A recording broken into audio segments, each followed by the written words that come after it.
Ketika Anda melakukan itu karena petunjuk hadis, maka Anda dapat pahala. Paling enak, tidur dapat pahala. Nah, saya pernah lakukan ini, teman-teman sekalian. Itu waktu di pesantren tuh. Kalau sudah diberikan waktunya, Anda tidak minta, Anda butuh waktu apa lagi?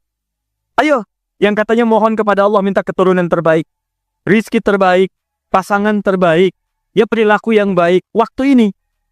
Nah, apa doa di antara yang dimohonkan? Ini saya tunjukkan ada di Abu Daud, dan inilah doa yang paling cepat diijabah di antaranya oleh Allah Subhanahu wa taala. Awas hati-hati, karena ini peluang diampuni dosa cukup besar di sini. Dan seketika Allah yang mengampuni. Seketika Allah langsung yang mengampuni. Jadi ada orang yang ketika istighfar di waktu sahar, seketika diampuni oleh Allah Subhanahu wa taala. Bagaimana caranya? Mari kita lihat.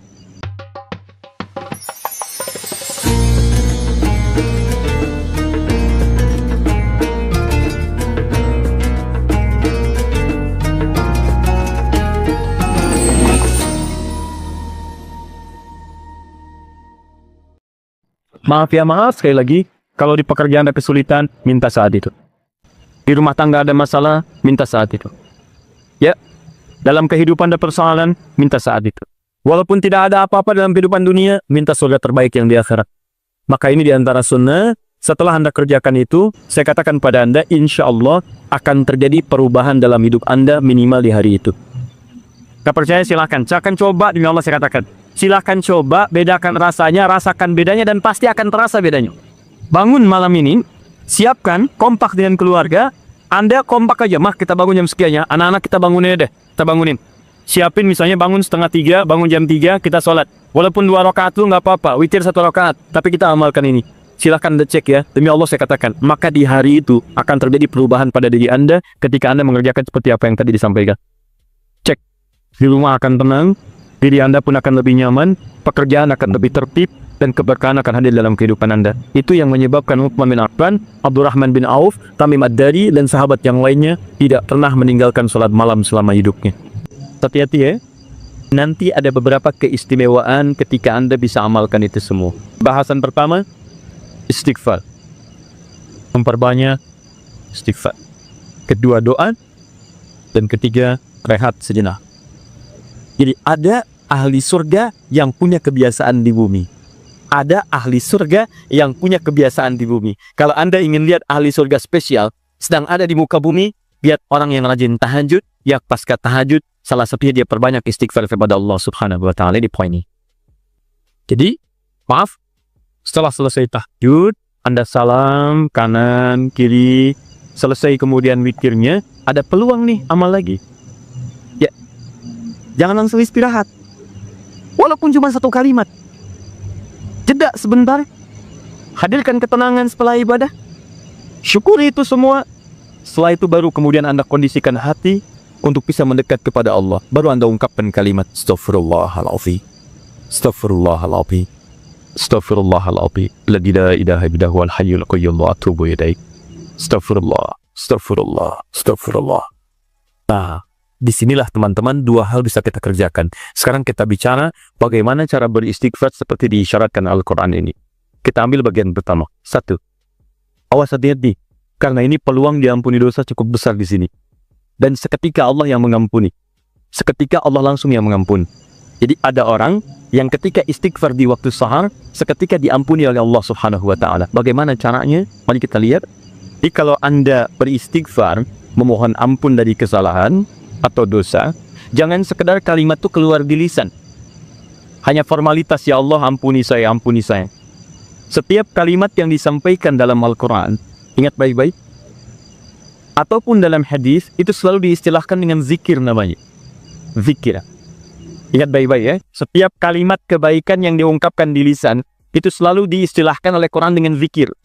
Misal, tadi yang astagfirullah, subhanallah, alhamdulillah, yang kita kerjakan ba'da salat, kita kan ba'da salat kita kerjakan astagfirullah, kan istighfar kan? Baik ya, di hadis Muslim, hadis 591. Ya, Nabi kemudian mengucapkan astagfirullah, astagfirullah, astagfirullah. Allahumma antas salam, minkas salam, tabaraka ya dzal jalali wal ikram. Di hadis Muslim hadis 593 kemudian mengatakan la ilaha illallah lahu la syarika lah, lahul mulku wal hamdu wa huwa ala kulli syai'in qadir. Lalu setelah itu subhanallah, alhamdulillah, Allahu akbar. Zikir ini disebut zikir di Quran. Di Quran surah keempat ayat 103. Paling kanan sebelah atas, ada sedikit ke tengah. Lihat kalimatnya. fa idza qadaytumus sholata fadhkurullaha. Kalau Anda tuntas mengerjakan sholat, segeralah berzikir kepada Allah Subhanahu wa taala. Nah, apa itu zikir? Zikir itu bukan sekedar kalimat yang diungkapkan, tapi zikir secara bahasa saja sudah mengandung arti sesuatu yang teringat, sesuatu yang dirasakan, ingat dan dirasakan.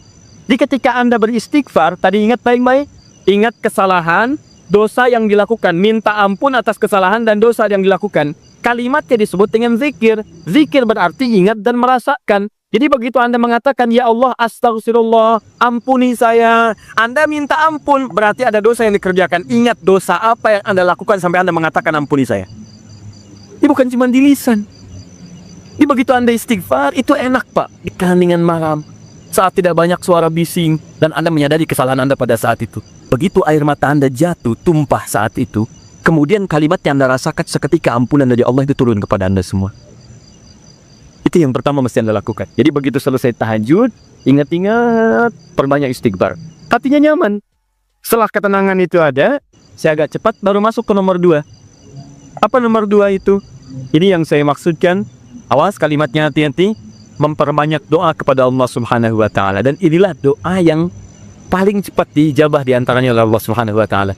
Doa yang dipanjatkan di keheningan akhir sepertiga malam menjelang fajar dalam keadaan pasca istighfar, bahkan langsung dikatakan di hadis qudsi, jika Anda meminta maka tidak akan pernah ditolak. Siapa yang meminta, aku berikan. Siapa yang berdoa, aku kabulkan. Siapa yang istighfar, man istaghfara li ghafartu lah, aku ampuni semua dosa-dosanya.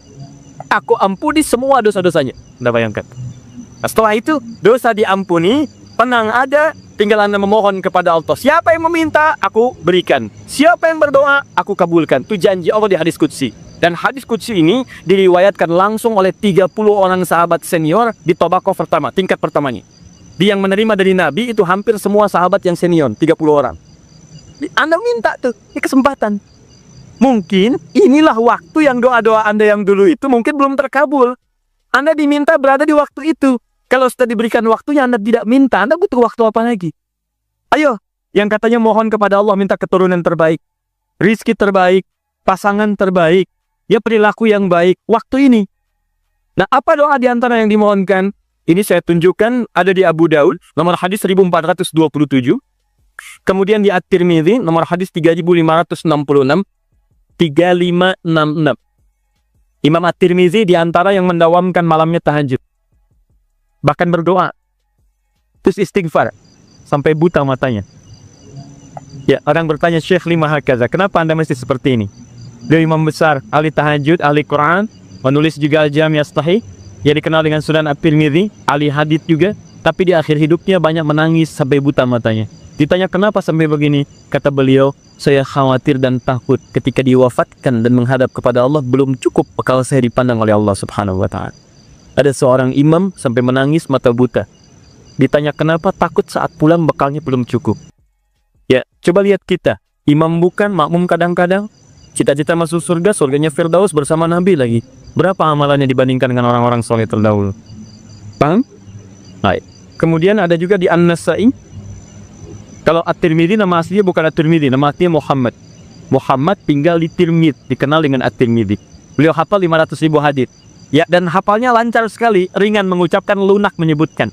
Sampai kata Syekhul Islam Ibnu Qayyim Al-Jauziyah mengatakan, kalau dulu ada Nabi Daud bisa melunakkan besi dengan tangannya, maka ini Abu Daud bisa melunakkan hadits dengan lisannya.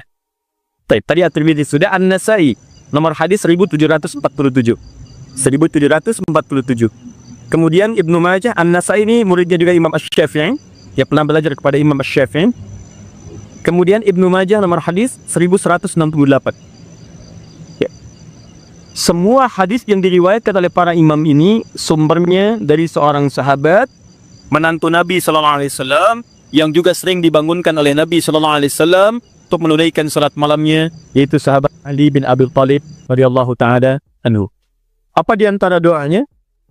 Allahumma inni a'udzu biridhaka. Ya, Ali bin Abi Thalib mengajarkan doa dari Nabi SAW setelah kemudian tahajud, setelah beristighfar kepada Allah, lalu doa pertama yang disampaikan bukan doa permintaan lain-lain dulu, tahan dulu yang lainnya. Tapi yang didahulukan yang ini, ya Allah, Allahumma inni a'udzubika biridhaka min sakhatik. Ya Allah, saya berlindung kepadamu dengan mengharap ridhamu. Jauhkan saya, ya Allah, jauhkan saya dari segala apa yang kau murkai. Di antara makna ridha, kalau sudah datang dari Allah, maka mengabulkan semua doa-doa yang dimohonkan. Ridha itu maknanya 3. Mengabulkan doa yang dimohonkan, mengampuni dosa yang pernah berlangsung dalam kehidupan, dan yang ketiga memberikan solusi dari semua persoalan yang Anda hadapi dalam kehidupan. Baik. Teruskan. Wa bimu'asatika min uqudatik. Wa bimu'asatika, dan hamba berlindung kepadamu ya Rabb dengan segala penjagaan dan pemaafanmu. Mu'afah itu adalah sifat penjagaan dan pemberian maaf. Anda dijaga oleh security, terjaga, nyaman Anda.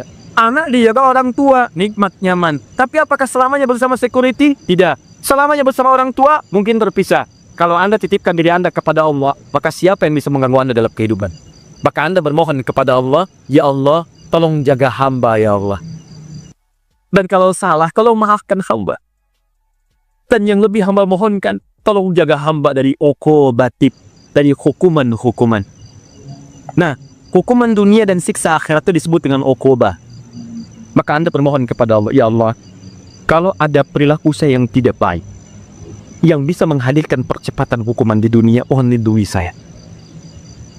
Lindungi saya, karena Anda tidak tahu sedang mengerjakan apa yang mungkin Allah murka dengan Anda. Dan kalau ada jalan kembali saya, yang berpotensi menghadirkan hukuman abadi di akhirat, mohon lindungi saya, jaga saya dan maafkan kesalahan saya. Karena kalau cuma dijaga nggak ada pemaafan, masuk juga ke situ. Tapi ketika Anda dimaafkan dari kesalahan-kesalahan Anda, dijaga oleh Allah ketika saat itu, maka nikmat yang Anda peroleh pada saat itu. Paham ya? Nah, maka ini kalimat setelah itu Anda puji Allah. La ukhsi salah ana ade. Ya Allah, saya tak mampu menghitung kebaikan, kemuliaan dan pujian darimu. Karena itu pujian yang disampaikan karena kebaikan berlimpah yang tak terukur, yang tidak terukur. Seakan-akan Anda katakan, ya Allah, Engkau sudah banyak berbuat baik kepada saya, ya Allah. Saya nggak bisa menghitung, ya Allah. Saya nggak bisa menghitung. Anta kama astaita ala nafsi, hitungannya sesuai dengan apa yang kau hitung saja. Saya tak mampu menghitung. Tapi mohon ya Allah, di balik segala kebaikan yang tak terhitung itu, saya minta kepadamu ya Rabb, tolong jaga saya ya Allah dari segala hukumanmu, dan tolong ridhoi saya dan jaga saya ya Allah dari segala hal-hal yang mengundang murka Allah. Itu yang paling indah. Maka sejak saat itu, insya Allah Anda akan dijaga dalam kehidupan harian Anda. Setelah itu silahkan bebas mau minta apa.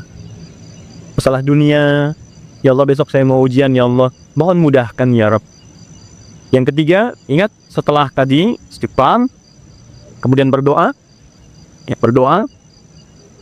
Setelah itu rehat sejenak untuk persiapan subuh. Jadi begitu sudah istirahat sejenak, nanti begitu subuh segar kembali kita. Segar, enak, nyaman. Begitu Allah Akbar, Allahu Akbar, subuh sudah siap. Ya, kalau wudu batal, perbaiki wudu. Kalau tidak, kita sudah dalam keadaan tenang. Boleh. Tandarat. Nah, itu sunnah. Ketika Anda melakukan itu karena petunjuk hadis, maka Anda dapat pahala. Paling enak. Tidur dapat pahala. Terbayangkan. Sandaran dapat pahala. Itu paling indah. Nah, saya pernah lakukan ini, teman-teman sekalian. Itu waktu di pesantren tuh. Ya, malam ke masjid. Kalau ujian orang ke kelas, kadang-kadang dia ke kelas sampai larut malam, saya ke masjid. Bawa buku juga kita. Ya. Kemudian malamnya sholat. Ya, kemudian setelah itu kita istighfar, berdoa, minta. Ketiduran tuh sebentar. Ya, kalau ke masjid itu kenapa ketiduran di masjid paling enak? Karena menjelang subuh pasti orang ke masjid semua kan? Pasti bangun tuh. Baik. Hampir setiap saya yang tertidur itu selalu bermimpi. Kerjain soal, bangun lagi, alhamdulillah, sholat. Begitu masuk ruangan ujian, soalnya persis seperti yang dilihat tadi malam. Ngeliat. Hampir selesai. Pernah 1 kali dibagikan, itu dibagikan nih, kayak semalam nih. Saya isiin aja tuh. Begitu selesai bagikan, saya selesai mengerjakannya. Saya bilang, saya selesai Pak. Selesai katanya. Kan baru saya bagi, tapi saya selesai. Diambil oleh beliau, dilihat. Nah, sementara ke depan dulu nak ya. Kamu duduk di depan di sini. Tolong lihat teman-teman yang sedang mengerjakan ujian. Bapak beresin habilitasi dulu nih. Selesai. Tapi itu nyaman, enak gitu ya. Saya anjurkan teman-teman, adik-adik terutama yang masih kuliah, masih dekati Allah. Karena Allah yang punya pengetahuan. Dekati yang punya, maka Anda akan diberikan hal yang terbaik. Itu ada rumusnya di Quran surah kedua Al-Baqarah di ujung ayat 282. Paling kiri sebelah bawah, paling ujung. Wattaqullah wa yu'allimukumullah. Tingkatkan takwamu kepada Allah, maka Allah akan mengajarkan pengetahuan kepadamu.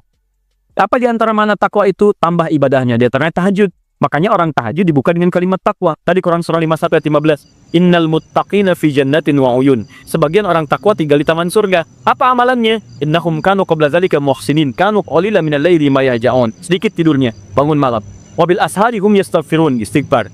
Nah, saya sarankan walaupun Anda dalam beraktivitas keseharian, setelah itu istighfar, sebelum rehat, perbanyak doa. Doa, maaf ya maaf, sekali lagi, kalau di pekerjaan ada kesulitan, minta saat itu. Di rumah tangga ada masalah, minta saat itu. Ya, dalam kehidupan ada persoalan, minta saat itu.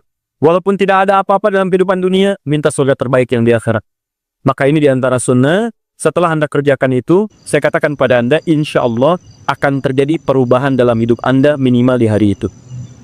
Gak percaya silahkan, coba, demi Allah saya katakan. Silahkan coba, bedakan rasanya, rasakan bedanya, dan pasti akan terasa bedanya. Bangun malam ini, siapkan, kompak dengan keluarga. Anda kompak aja, mah kita bangun jam sekian ya, anak-anak kita bangunin deh, kita bangunin. Siapin misalnya bangun setengah 3, bangun jam 3, kita sholat. Walaupun 2 rakaat itu nggak apa-apa, witir 1 rakaat, tapi kita amalkan ini. Silahkan Anda cek ya, demi Allah saya katakan, maka di hari itu akan terjadi perubahan pada diri Anda ketika Anda mengerjakan seperti apa yang tadi disampaikan. Cek, di rumah akan tenang, diri Anda pun akan lebih nyaman, pekerjaan akan lebih tertib, dan keberkahan akan hadir dalam kehidupan Anda. Itu yang menyebabkan Utsman bin Affan, Abdurrahman bin Auf, Tamim Ad-Dari, dan sahabat yang lainnya tidak pernah meninggalkan sholat malam selama hidupnya. Bahkan tidak ada yang paling indah kecuali mereka berada di malam hari sampai menuntaskan tahajudnya dengan khatam Al-Quran. Dan puncaknya, wa'afat juga berarti penjagaan dalam urusan dunia. Kalau Anda sudah rajin tahajud, maka Anda akan dijaga oleh Allah dari semua kemungkinan yang mengganggu Anda dalam kehidupan. Allah jadi pembela Anda.